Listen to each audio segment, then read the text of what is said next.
दरम्यान आगामी लोकसभेत महायुतीचा उमेदवार निवडून येणार अशी भावना गवळी यांनी व्यक्त केली। माझी उमेदवारी निश्चित असल्याचं देखील भावना गवळी यांनी म्हटलेलं आहे। गेल्या आठवड्यात मोठे भाऊ तर आज लहान भाऊ मदतीला असल्याचं भावना गवळी म्हणतात।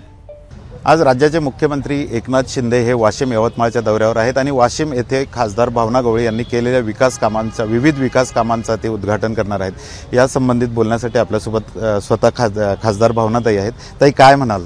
गेल्या आठवड्यात पंतप्रधान, या आठवड्यात मुख्यमंत्री। मी असं म्हणेल की हे भावना गवळीचं शक्ती प्रदर्शन नाही, तर हे महिलांचं शक्ती प्रदर्शन आहे।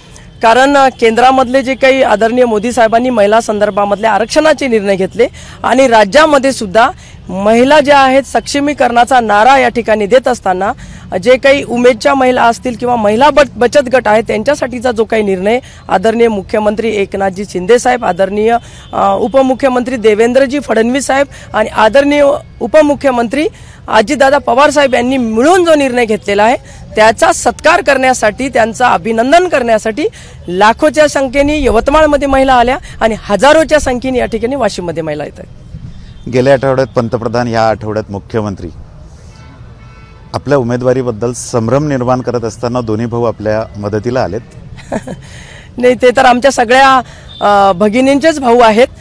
कारण त्यांनी आमच्या सगळ्या महिलांसाठी हा जो निर्णय घेतलेला आहे तो आमच्या सगळ्या महिलांसाठी महत्त्वाचा आहे आणि म्हणून ते मोठे भाऊ आणि आदरणीय शिंदेसाहेब हे छोटे भाऊ ह्या सगळ्या लाखो महिलांच्या पाठीशी आहेत। हा आमच्यासाठी आनंदाचा क्षण आहे। आपण म्हटलात की मेरी झाशी नाही दूंगी, पण यामुळे मतदारसंघात असू द्या किंवा राज्यात असू द्या याबद्दल संभ्रम निर्माण होत आहे। नेमकी ही वेळ का आली की मेरी झाशी नाही दूंगी? तो महायुतीचा एक आमचा मेळावा होता आणि त्या ठिकाणी आमचा हसत खेळत हा कार्यक्रम चालत असताना प्रत्येकाला वाटेल तसे तो विचार त्या ठिकाणी मांडत असताना असा काही विषय निघाला, त्यामुळे त्या ठिकाणी मी बोलले गेले। पण मला असं वाटतं की माझी झाशी ही एकदम ओके आहे, सुखरूप आहे।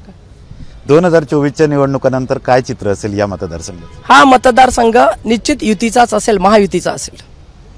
तर नक्कीच हा मतदारसंघ 2024च्या निवडणुकीनंतर युतीचाच असेल असं खासदार भावनाताईंना वाटतंय।